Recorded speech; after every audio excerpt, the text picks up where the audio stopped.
দেখো বন্ধুরা, তোমাদের একটা জিনিস দেখাচ্ছি।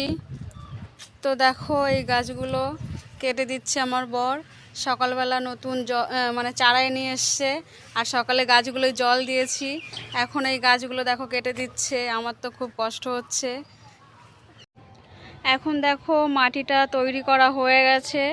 এখন এই সোলার পেটিতে মাটিগুলো রাখবে, তারপরে গাছগুলো লাগানো হবে।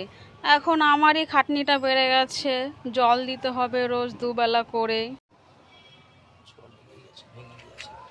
দেখো বন্ধুরা, এখন গাছগুলো আমার বর লাগিয়ে দিচ্ছে। দেখতে পাচ্ছ, এইখানে একটা লঙ্কার চারা লাগানো হবে। দেখো বন্ধুরা, তো গাঁদা ফুল গাছ লাগানো হয়ে গেছে এখন। আর এইখানে দেখতে পাচ্ছ, এইটা হচ্ছে আমাদের সবথেকে প্রিয় লঙ্কা গাছ। তো খুব ভালো লঙ্কা, এই লঙ্কায় নাকি খুব ঝাল হয়। তো যাই হোক, কে কে খাবে তোমরা সবাই চলে